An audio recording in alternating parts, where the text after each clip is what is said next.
వందే మాత్రం పాడాల్సిందే.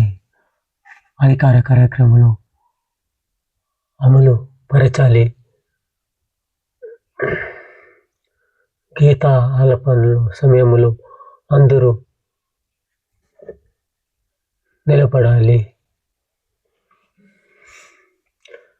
ఏపీలో ఆర్ఆర్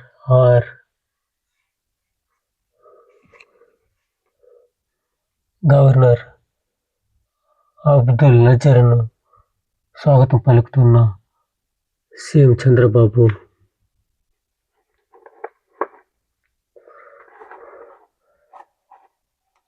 ఉద్రిక్త వెనుక కుట్ర కోణం.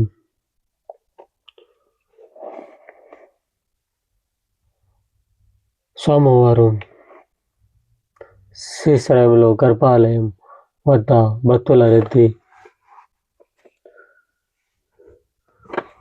వందే మాత్రం పాడకపోతే బంగ్లాదేశ్, పాకిస్తాన్ వెళ్ళిపోండి, అప్పుడే మీ బ్రతుకు మోక్షం దొరుకుతుందని. ఆ పాకిస్తాన్ స్వర్గం అంట, బంగ్లాదేశం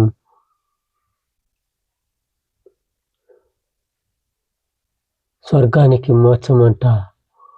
ఆడికి వెళ్ళండి, కలిసికట్టుగా వెళితే మీరు బాగుంటారు.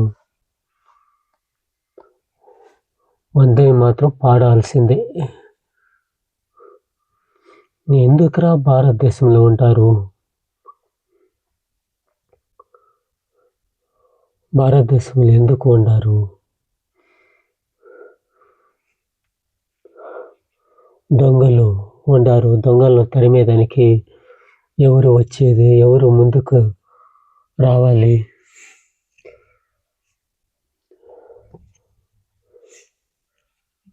వందే మాతరం. వీర్ సావర్కర్ అంటే వీళ్ళకి ఏదో అవమానం, గాడ్సే అంటే అవమానం. ఒకరిని చెప్పితే కోట్ల మంది బ్రతికితే, అందుకే గాంధీజీ చెప్పినారు, కోట్ల మంది హిందువులను కాపాడిన గాడ్సే. అందుకే